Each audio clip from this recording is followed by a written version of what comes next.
നമുക്ക് ഭക്ഷണം ഉണ്ടാക്കി തരേണ്ട കടമ ഓൽക്കില്ല, നമ്മൾ അലക്കേണ്ട കടമ ഓൽക്കില്ല. പഴയ ആണുങ്ങൾക്കും അത് അറിയില്ല, പെണ്ണുങ്ങൾക്കും അറിയില്ല, അമ്മായിമാർക്ക് തീരെ അറിയില്ല. അവിടുത്തെ എല്ലാ കൊണ്ടേയും പോരേണ്ടത് ഈ വന്ന മരുവളാണെന്നുള്ളവർക്കാണ് ഈ അമ്മായിമ ഉണ്ടാകുക. അതാണ് ഈ പെൺകുട്ടികളൊക്കെ അങ്ങനെ തീരുമാനം എടുത്തത്. പെൺകുട്ടികളെ പറഞ്ഞിട്ടും കാര്യമില്ല. ഞാൻ പണിയെടുക്കാനാണോ എന്നെ അവിടെ നോക്കാനാണ് എന്നെ കെട്ടിയെന്നൊക്കെ പറഞ്ഞാൽ ഈ സാധു അത് ഇപ്പൊ ആ കാലൊക്കെ പോയി. പെൺകുട്ടികൾക്കുള്ള കടമ പത്തുള്ളിൽ പറഞ്ഞത് ഇഹദാ മുമ്രാത്തിൻ തോതമു, പെണ്ണിന് അങ്ങോട്ട് ഹീർന്ന് തീർത്ത് കൊടുക്കണം, ഓളത് അലക്കി കൊടുക്കണം, ഓക്ക് ചായം കടി ഉണ്ടാക്കി കൊടുക്കണം. കേട്ടില്ലേ? കേട്ടില്ല? ഇത് നിങ്ങൾ കേട്ടില്ല? ഇഹദാ മുമ്രത്തിൻ തോതമു ഇതുവരെ കേട്ടില്ല? അതായത് ഒരു പാർപ്പാരത്തികളൊക്കെ ഉള്ള പെരിയെന്നാണ് നിങ്ങൾ കെട്ടിയെങ്കിൽ ഓളെ പെരയിൽ എല്ലാ അടുക്കള പണിക്കും ആളെ വെച്ച പെരയെന്ന് അവിടെ പോയിട്ടാണ് നിങ്ങൾ കല്യാണം കഴിച്ചു കൊണ്ടെന്ന് നിങ്ങൾ പെരയിലും വെച്ചു കൊടുക്കണം. അതിന് നിങ്ങളത്തെ കായൽ നിങ്ങൾ ഇറങ്ങണം പണിക്ക്. ഓളതൊക്കെ നിങ്ങൾ തിരുമ്പിട്ട് കൊടുക്കണം, ഓളെ മാക്സിയും അതിൻ്റെ അടിയുള്ളതൊക്കെ.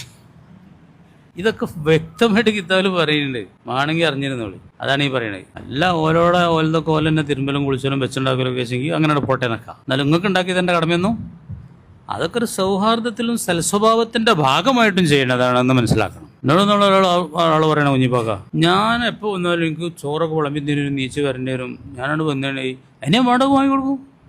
തിരക്കടൊന്നുമില്ല, അല്ല കുഴപ്പമൊന്നുമില്ല, അതിന് നിർബന്ധമൊന്നും ആക്കാൻ പാടില്ല, അങ്ങനത്തെ കടമയൊന്നും നിൽക്കില്ല. ഞാൻ കഴിഞ്ഞ ആഴ്ച വന്നപ്പോഴേ ഞാനത് അത്ര നല്ല ആളൊന്നും അല്ല കേട്ടോ, എന്നാലും എൻ്റെ രസം പറയണേ, നല്ല മാവ് കൂട്ടി വെച്ചോളൂ, നല്ല അപ്പൊക്കെ ചൂടാൻ വേണ്ടിയിട്ട് ഇന്നൊക്കെ കൂട്ടിയിട്ടല്ലേ. പക്ഷെ ഓള് സുബേഷ് കേസിന് കടന്നിറങ്ങിപ്പോയി. ഞാൻ എൻ്റെ എക്സസൈസ് ഒക്കെ കഴിഞ്ഞ് നോക്കുമ്പോൾ ഇവളെപ്പോഴും ഉറങ്ങുകയാണ്. അപ്പൊ ഞാനവിടെ അവലുണ്ട് കൊട്ടനവര്, അതും കട്ടൻ ചായ ഉണ്ടാക്കി കുടിച്ചാണ് ഞാൻ പോകുന്നത്. അപ്പോൾ ഭയങ്കര പൊറുതിയുടെ ഞാൻ പോരാ ഓളെ നീച്ചു. ഞാനവിടെ ഉറങ്ങിവിട്ടെ. ഞാൻ അത്ര ഉഷാറൊന്നുമല്ല കേട്ടോ എന്നൊന്നും. അന്ന് കഴിഞ്ഞ ആഴ്ചത്തെ കാര്യം ഞാൻ പറഞ്ഞത്, ചിലപ്പോൾ ഞാൻ കുറുമ്പൊക്കെ കാട്ടും, ഓളും കെട്ടും കാട്ടും. കഴിഞ്ഞ ആഴ്ച എൻ്റെ പേരുണ്ടായ സംഭവം അതാണ്. അപ്പോൾ ഓൾക്ക് എന്തൊരു പൊറുതിയേടായി. ഞമ്മക്ക് എന്താ ഒരു കട്ടൻ ചായയും ഓരും പോരെ ഈ ക്ലാസ് എടുക്കാനൊക്കെ. ഞാൻ അങ്ങനെ തന്നെയാണ് ചെയ്യല്. ഇനിയിപ്പോൾ എപ്പോഴെങ്കിലൊക്കെ ചെന്നിട്ടുണ്ടെങ്കിൽ ഞാൻ തന്നെ വിളമ്പിയൊക്കെ തിന്നൊക്കെ ചെയ്യും. പിന്നെ എൻ്റെ ഒരു ഗുണം എൻ്റെ പെണ്ണുങ്ങൾ പറയുന്നത് ഒരു ഭക്ഷണത്തിന് കുറ്റം പറയില്ല, ടേസ്റ്റാന്ന് പറഞ്ഞിട്ട് വിശ്വാസമില്ലാത്ത കടയുള്ളൂ. ഇനിയിപ്പോൾ അല്ല നിങ്ങൾ കാര്യം പറയാൻ ചോദിക്കുന്നോട് വേണേ മനസ്സിലാക്കി പോയാൽ ഒരു കുറ്റം പറയാം. അതുകൊണ്ട് ഓട്ടോമാറ്റിക്കാണ് ഭക്ഷണമൊക്കെ നന്നായിട്ട് വരുന്നത്. ഇപ്പം എൻ്റെ പെണ്ണുങ്ങൾ ഭക്ഷണം ഉണ്ടാക്കിയാൽ ചിലവൊക്കെ ഉഷാറൊക്കെ പറയലുള്ളൂ ചിലവർ. ഇപ്പം ഞാനതിന് പറഞ്ഞ കാരണം അതാണ്. നമ്മളിങ്ങനെ ഉഷാറല്ലേ ഞാൻ ഉഷാറാന്ന് പറഞ്ഞാൽ അതങ്ങനെ ഉഷാറായി.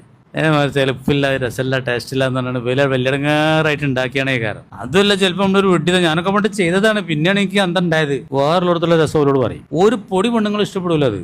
പ്രത്യേകിച്ച് ഞങ്ങൾക്ക് മൂല്യന്മാർക്കുള്ള ചിലവല്ലേ, അത് വലിയ മോശം ഉണ്ടാവില്ലല്ലോ, അത് ഓരോട് ഇവരോട് അറിയണ്ടോ. അതൊക്കെ പറഞ്ഞ് പെട്ട ആളാണ് ഞാൻ.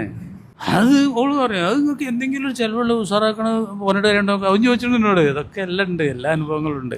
അങ്ങനെയൊന്നും ഓൾക്കൊരു കടമയൊന്നുമില്ല ഭക്ഷണം ഉണ്ടാക്കലും. ഓൾക്ക് ആകെയുള്ളൊരു കടമ ഹദീസിൽ പറഞ്ഞത് എപ്പോൾ ശാരീരിക ബന്ധത്തിന് ഇവൻ ആവശ്യപ്പെട്ടാലും ഓള് തയ്യാറാവണം. അയാളും കട്ടക്കാലൊന്നും ഇല്ല അല്ലെങ്കിൽ അവന് ഓക്ക് ഭയങ്കര കുറ്റമായിട്ടാണ് പറയുന്നത്. അവന്റെ വിരിപ്പിൽ അവന് ഇഷ്ടപ്പെടാത്ത ഒരാളെ പ്രവേശിപ്പിക്കരുത്. ഇത്രയ്ക്ക് കടമ പറഞ്ഞിട്ടുള്ളൂ. തിരിച്ച് അങ്ങോട്ടുള്ള കടമ ഭയങ്കരമാണ്.